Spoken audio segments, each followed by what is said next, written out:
an overwhelming sense of power.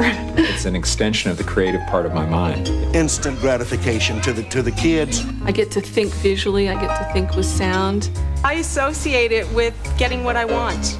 Stimulus to think more deeply and more broadly and really more profoundly about a particular subject. Great tool for helping me remain on the dean's list. We don't use it as a tool. We use the machine more as a weapon. And he's on the bid. SQA, SQAA, 100 grand. The work for me is very simply making money for the firm and making money for institutions. That's what we get paid to do here. Our expertise lie here in giving the customers liquidity in a very illiquid market. Give me a first financial stick in the desk. I used to have 10 machines before, literally 10 machines which I would watch. Right now, all I do is have to watch this one screen, and it takes the place of 10 machines. Excuse me. Hello. Right now, they're all green on my screen, which tells me by a quick glance the market's going up. So if an institution comes in and wants us to commit a large amount of capital, I know I'm better off buying stocks rather than selling stocks. It takes the place of 10 machines. We've scaled our whole operation down to this one Macintosh. The guy brought the Mac out to the car. It was almost like, okay, this is it. We're really in business. To us, the Mac is a part of our family.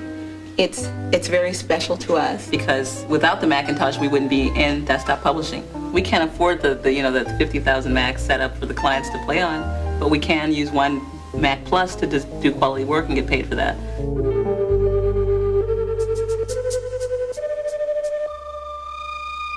It satisfies me in a way that I think sitting down with a yellow pad and a number 2 pencil did not do. And what the Macintosh does is it allows me to extend the whole process of discovery. We go out and discover fossils like this, which are literally millions of years old, bring them back and study them here in our laboratories. But what's astonishing to me, and what is most remarkable, is once we began analyzing these discoveries with the Macintosh, we gained insights, new discoveries about where they fit on the human family tree that we had never anticipated before. Good. Okay, let's try again. It's the only means for these kids to be in touch with progress on just the most basic level.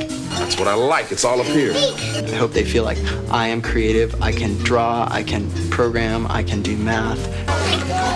Okay, yeah, click on it. But you start punching that little mouse in that screen, and then you see that little figure running all over the screen, and you say, oh my God, this is something. They can be their own role model. They can be their own Batman. They can be their own Superman, their own Wonder Woman. All of a sudden, they have accessibility to quick learning skills, and their minds are always open to be perceptive and catch things. Yeah, I'm talking about you, BJ. They've been catching it, man. They're gonna catch it all.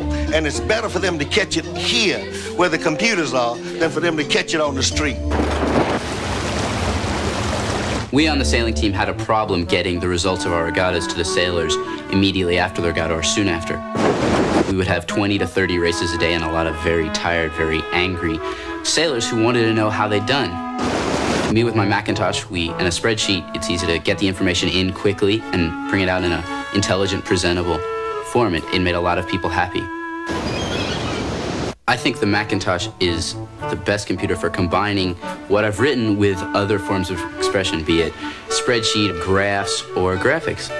When I get done what I have to get done, it's sort of like you putting your faithful horse away. My Macintosh is like Trigger. To have another machine outside of your body that reacts as quickly or more quickly is a stimulus for you yourself. In 10 years, we're going to be the Donald Trumps of the desktop publishing industry. It's a great device for getting done what has to get done, be it sailing team results or a 50-page thesis. I've become very, very dependent upon it. Excuse me. Hello.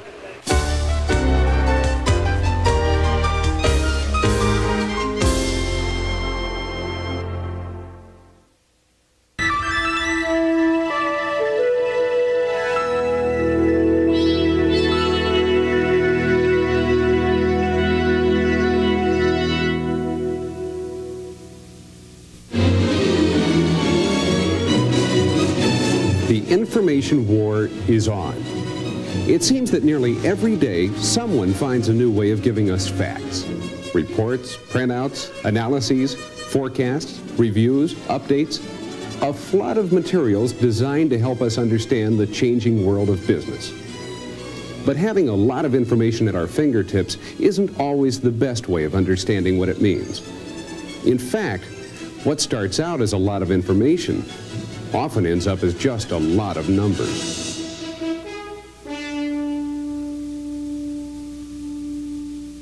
That's where business graphics comes into the picture.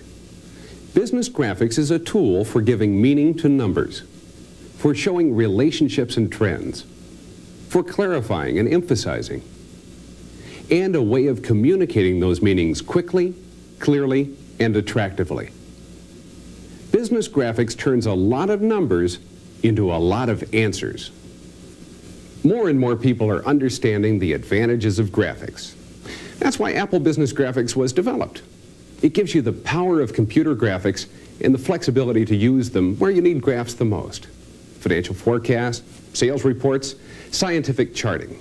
Whether you're working with the raw numbers or making your final presentation.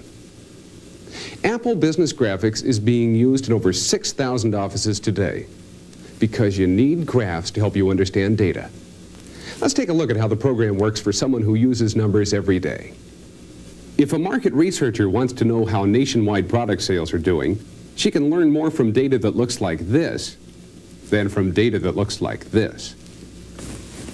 In the back of my mind, I always knew that charts would help me, but it used to be so hard to get them. Our data processing department took weeks to make them, and I never had the time to learn their software for myself. But what I like so much about Apple Business Graphics is that I can graph my own data in about 2 minutes. It's that easy. So it gives me the time and the flexibility I need to really work with the data, experiment, try to find trends and curves that aren't immediately noticeable from the numbers themselves. For instance, I've got some tables here from the data processing department on product sales. Now, I graphed that data as a time series, and I clearly see that something went wrong during these months here. Now, here's the same data broken down product by product, and I see all of them took a pretty healthy dip during those same months, so I can't really blame it on one particular product. But when I graph the numbers by region, I see that the North and the East actually went up during those months, but that the Midwest really bottomed out. Now, that kind of information is extremely useful to me. Most of these graphs I wouldn't make into slides or anything like that. They're purely for my information. But this last one, about the Midwest, well, I think someone in management would be very interested in looking at that one. Apple Business Graphics is a program designed to give you just that sort of versatility.